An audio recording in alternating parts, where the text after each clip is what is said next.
Welcome to another Driving.ca used vehicle report. Here we look at the current Canadian values, we look at the trouble spots to watch for, and which model or models represent the best buy. Without further ado, let's dig in.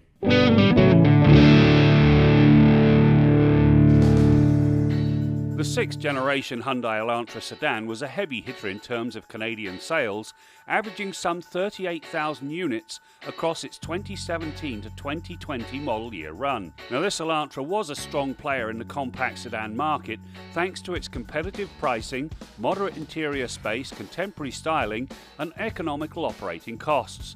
At the top end, with just over 200 horsepower on tap, it provided surprising performance.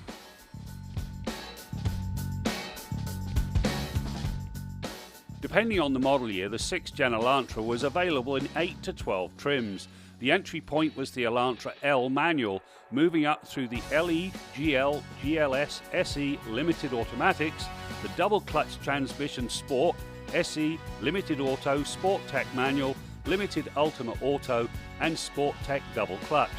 Different years had different trim names, but all were front-wheel drive with 4 doors. The base engine was a naturally aspirated 2-litre 4-cylinder that pushed 147 horsepower to the wheels through a 6-speed manual or 6-speed automatic transmission. The more powerful 2-litre turbo delivered 201 horsepower through either a 6-speed manual or 7-speed double-clutch transmission with paddle shifters. For 2020, the top-line ultimate trim level came with a continuously variable transmission. Driving's Leslie Wimbush said in 2016 that power delivery is more than adequate but far from compelling. Step on the gas and the engine protests, but the automatic transmission does do a good job of keeping it in the power band without maxing out the fuel consumption. With the automatic transmission, the 2018 GLS had an average fuel economy of 7.4 litres per 100 kilometres. Expect this to grow a little as the engine ages and according to driving habits. The upper trim levels offered a fairly complete menu of safety features, including a backup camera, lane departure warning with assist, cross-traffic alert, a rear parking aid and blind spot monitoring, to name a few. All but the base model came with air conditioning in Canada.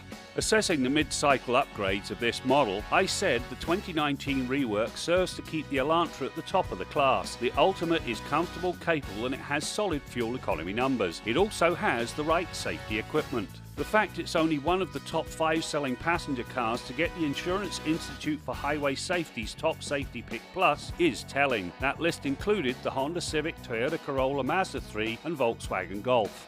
Driving contributor Jill McIntosh said of the 2020 Elantra that while the trunk was larger than the Corolla and smaller than the Civic, the cabin was the smallest of the three and the seats got a bit hard after I was behind the wheel for a few hours. The wide centre console also cuts into the front passenger knee space for those who'd like to sprawl out. Rear seat legroom is okay and there's room to put your feet under the front seats for some extra space.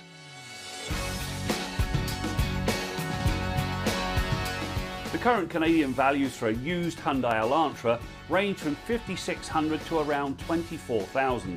Let's take a look at some specific examples.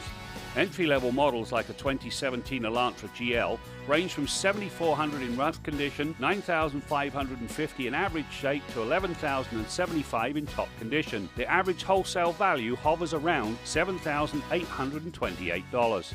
Average mid-range examples like a desirable 2018 Elantra GLS run from $10,175 for a rough model, $12,300 for an average and $13,775 for a clean car. The average wholesale value sits around $10,403. Newer high trims like the 2020 Elantra Ultimate can be found for around $18,300 for a rough unit, $20,150 for average and $21,525 for a clean one. The average wholesale value is around $18,025.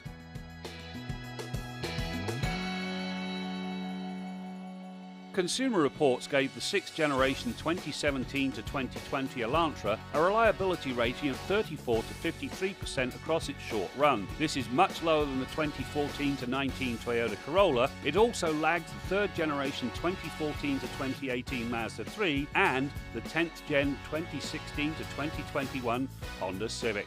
Korean-made vehicles earned a less than stellar reliability reputation in the early production years, but by the time the 6th generation Elantra rolled out, that reputation was rather unfair. Wearable items like brakes, belts and tyres deliver a lifespan comparable to anything else in the market, and it cost less to maintain on average.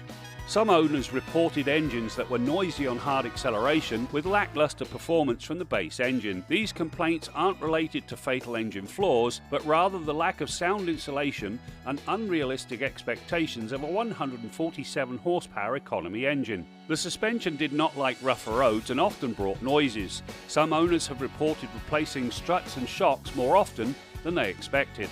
Remember, compact cars see very different lives, from simple day-to-day commuting to full-time family hauling and even some ride-sharing use. This makes getting an independent pre-purchase inspection a must. It also pays to run the vehicle identification number to check for recalls and extended warranties. Finally, make sure your road test is conducted on a similar driving route with the number of passengers you expect to carry on a regular basis, so it meets your needs and expectations.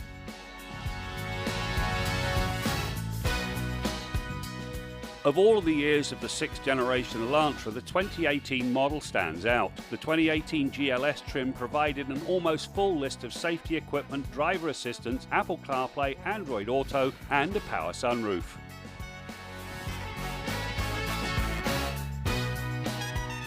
The 6th generation Hyundai Elantra sold well in Canada because of its affordability and features. The slightly cramped cabin and a so-so reliability record that lagged behind compact peers like the Honda Civic, Mazda 3 and Toyota Corolla didn't really help it. For more information and in-depth reviews of the Hyundai Elantra and so much more, check out Driving.ca. For the Used Vehicle Report, I'm Graham Fletcher.